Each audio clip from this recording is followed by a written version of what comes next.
और साली हमारे से नफरत करेले ये पगला हमारे का आशीर्वाद देता झील मियन झील मियन अखियां ताकि सब के भीरी हो ताकि सब के भीरी लाल गाल के सोर कोही की वही से कश्मीरी लाल गाल के सोर कोही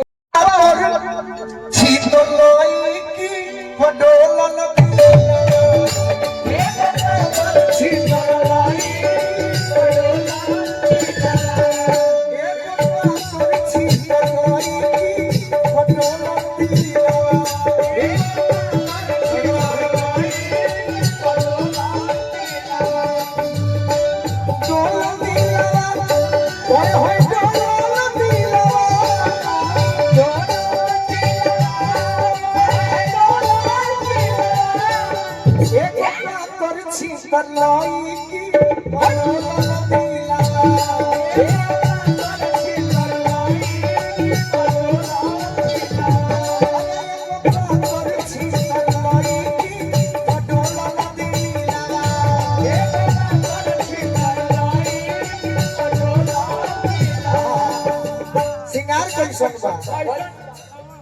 झील मियन झील मिली अखियां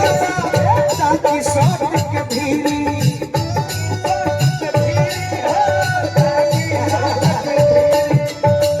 एक और साली हमारे से नफरत करेले ये पगला हमारे का आशीर्वाद देता झील मियन झील मिली अखियां ताकि सब के भीरी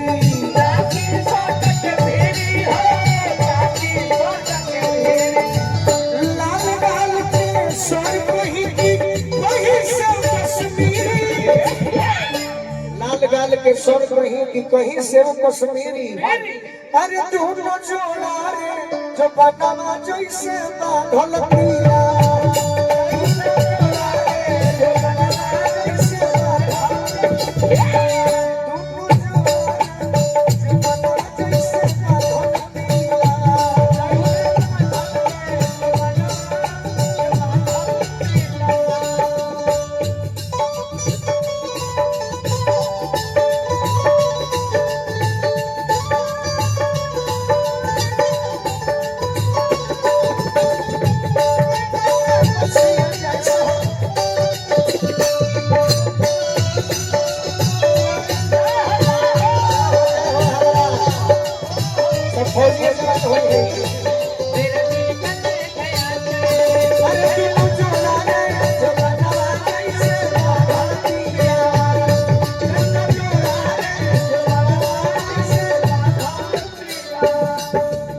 सब हमारे रंगीन एक मित्र लोग बा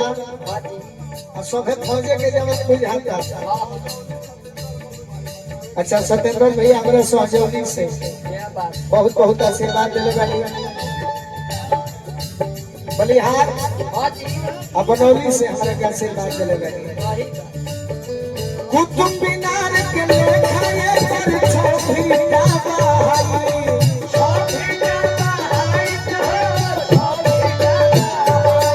आज हमारा स्वागत करता हरिहर ऐसे रोड से आशीर्वाद मिलो मैंने 2-4 दिन पहले जाननी है कि सोनो भैया आवेगा कि हरिहर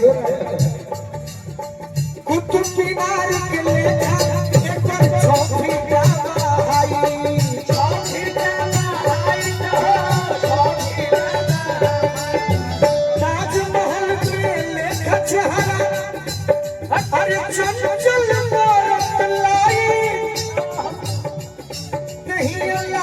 जैसे दिल्ली वाला लाल किला नहीं लगे जैसे दिल्ली वाला